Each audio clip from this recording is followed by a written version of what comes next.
Hello, everybody. I hope you're all well. I'm going to share with you now a story that we were reading in year one before school had to close. It's a story we're really enjoying. It's called Clever Polly and the Stupid Wolf. And we shouldn't really use that word stupid, but wait till you hear the story because he is really.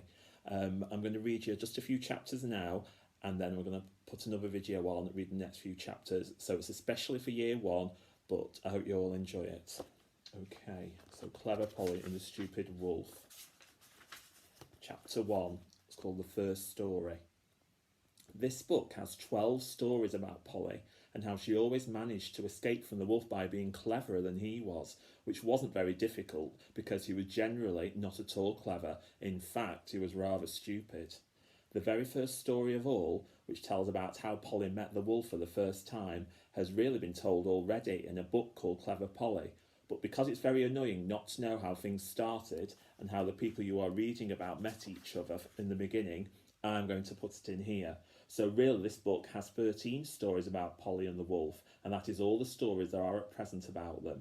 This first story is a very small story because Polly was very small when it happened, so the story was just big enough to match her, and here it is. Chapter 2, Clever Polly. One day Polly was alone downstairs. Camilla was using the hoover upstairs, so when the front doorbell rang, Polly went to open the door. There was a great black wolf. He put his foot inside the door and said, "Now I'm going to eat you up." "Oh, no, please," said Polly. "I don't want to be eaten up." "Oh, yes," said the wolf. "I am going to eat you. But first tell me, what is that delicious smell?" "Come down to the kitchen," said Polly, "and I will show you." She led the wolf down to the kitchen. There on the table was a delicious-looking pie. "Have a slice," said Polly. The wolf's mouth watered, and he said, "Yes, please." Polly cut him a big piece. When he had eaten it, the wolf asked for another, and then for another. "Now," said Polly, after the third helping, "what about me?" "Sorry," said the wolf, "I'm too full of pie. I'll come back another day to deal with you." A week later, Polly was alone again, and again the bell rang. Polly ran to open the door. There was the wolf again. "This time I'm really going to eat you up, Polly," said the wolf. "All right," said Polly, "but first just smell." The wolf took a long breath. "Delicious," he said. "What is it?" "Come down and see," said Polly. In the kitchen was a large chocolate cake. "Have a slice," said Polly. "Yes," said the wolf greedily. He ate six big slices. "Now what about me?" said Polly. "Sorry," said the wolf, "I just haven't got room. I'll come back." He slunk out of the back door. A week later the doorbell rang again. Polly opened the door, and there was the wolf. "Now this time you shan't escape me," he snarled. "Get ready to be eaten up now." "Just smell all round first," said Polly gently. "Marvellous," admitted the wolf. "What is it?" "Toffee," said Polly calmly. "But come on, eat me up." "Couldn't I have a tiny bit of toffee first?" asked the wolf. "It's my favourite food."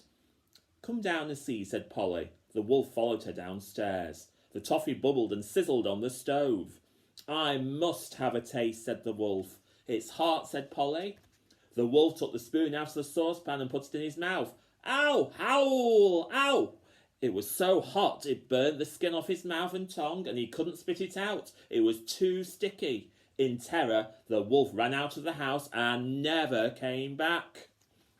Chapter 3, Clever Polly and the Stupid Wolf.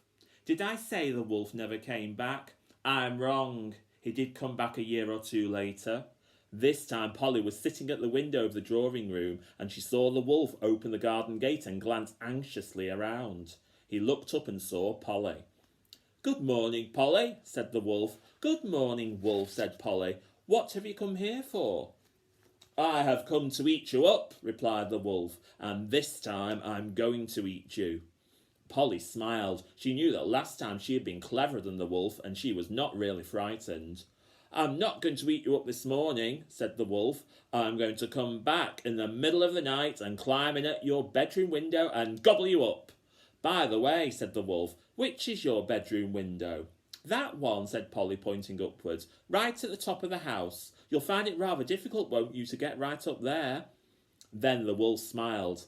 "I'm cleverer than you think," he said. I thought it would probably mean climbing, and I have come prepared. Polly saw him go to a flower bed and make a little hole in the earth. Into the hole he dropped something, she couldn't see what, and covered it carefully up again. Wolf, said Polly, what were you doing then? Oh, said the wolf, this is my great cleverness. I have planted a pip of a grape. This pip will grow into a vine, and the vine will climb up the house, and I shall climb up the vine. I shall pop in through your bedroom window, and then, Polly, I shall get you at last. Polly laughed. Poor wolf, she said. Do you know how long it will take for that pip to grow into a vine? No, said the wolf. 2 or 3 days? I'm very hungry. Perhaps, said Polly, in a week or two a little shoot might poke its way above the ground, but then it would be months before the vine could start climbing, and years before it would reach my bedroom window. Oh, bother, said the wolf. I can't wait years and years to reach your bedroom window. I shall have to have another idea even better than this one. Goodbye, Polly, for the present, and he trotted off. About a week later, Polly was sitting at the drawing-room window again. She was sewing and did not notice the wolf come into the garden until she heard a sort of scrambling noise outside. Then she looked out of the window and saw the wolf very busy planting something in the earth again. Good morning, wolf, said Polly. What are you planting this time? This time, said the wolf, I've had a really good idea. I'm planting something which will grow up to your window in a moment. Oh, said Polly, interested. What is that? I have planted the rung of a ladder, said the wolf. By tomorrow morning there'll be a long ladder stretching right up to your bedroom window. I specially chose a rung from the longest ladder I could see. A steeplejack was on the other end of it climbing a church steeple. He will be surprised when he comes down and finds the bottom rung of his ladder has gone.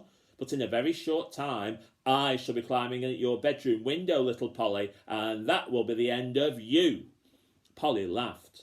Oh, poor wolf, didn't you know that ladders don't grow from rungs or from anything else? They have to be made by men, and however many rungs you plant in this garden, even of steeplejack's ladders, they won't grow into anything you could climb up. Go away, wolf, and have a better idea, if you can. The wolf looked very sad. He tucked his tail between his legs and trotted off along the road. A week later, Polly, who now knew what to expect, was sitting at the drawing-room window looking up and down the road. What are you waiting for? Asked her mother. I'm waiting for that stupid wolf, said Polly. He's sure to come today. I wonder what silly idea he'll have got into his head now. Presently the gate squeaked, and the wolf came in carrying something very carefully in his mouth. He put it down on the grass and started to dig a deep hole. Polly watched him drop the thing he had been carrying into the hole, cover it over with earth again, and stand back with a pleased expression. Wolf, called Polly, what have you planted this time? This time, replied the wolf, you aren't going to escape. Have you read Jack and the Beanstalk, Polly? Well, I haven't exactly read it, said Polly, but I know the story very well indeed. This time, said the wolf, I've planted a bean. Now we know from the story of Jack that beans grow up into the sky in no time at all, and perhaps I shall be in your bedroom before it's light tomorrow morning, crunching up the last of your little bones. A bean, said Polly, very much interested. Where did it come from? I shelled it out of its pod, said the wolf proudly. And the pod, Polly asked, where did that come from? I bought it from the vegetable shop, said the wolf, with my own money, he added.